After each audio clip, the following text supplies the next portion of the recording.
Career बनाना, reporter, writer या फिर editor बनना, तो आज ही संपर्क करें आज है रमझाझर में।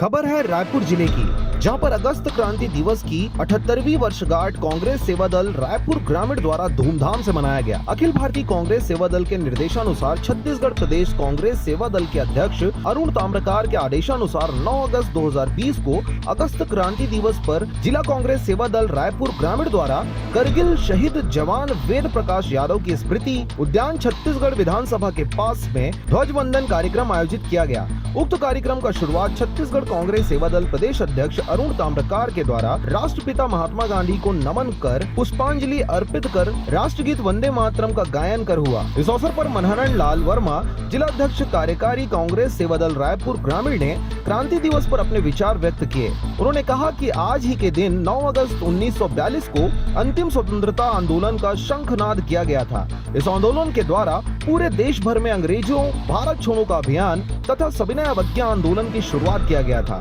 जिससे पूरे देश भर में अंग्रेजों के खिलाफ भारत छोड़ो का अंतिम वृहद आंदोलन देश भर में चलाया गया। इस आंदोलन की रूपरेखा 8 अगस्त की भारतीय राष्ट्रीय कांग्रेस के मुंबई अधिवेशन में पारित प्रस्ताव के अनुसार किया गया था। छत्तीसगढ़ कांग्रेस सेवा दल के प्रदेश अध्यक्ष अरुण ताम्रकार ने स्वतंत्रता प्राप्ति के पश्चात 6 वर्ष के केंद्र के बीजेपी शासन के कार्यकाल को देश के सार्वजनिक उपक्रम को जो कांग्रेस ने 70 साल के शासन में देश को समर्पित किया था, उनका निजीकरण करने का आरोप लगाया और देश को पूंजीपतियों व्यवसायियों के हाथ में सौंपने की बात कही, जिससे देश में युवाओं की बेरोजगारी और देश की अर्थव्यवस्था की बदहाल बात की गई। अंत में ध्वजवंदन कर राष्ट्रगान किया गया। तत्पश्चात सेवा दल के साथियों ने राष्ट्रध्वज की सलामी ली।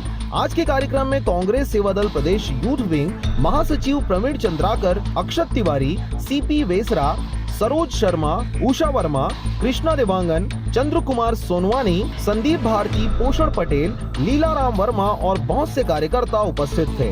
रायपुर से राजकुमार बघेल की रिपोर्ट, RJ रमझाझर।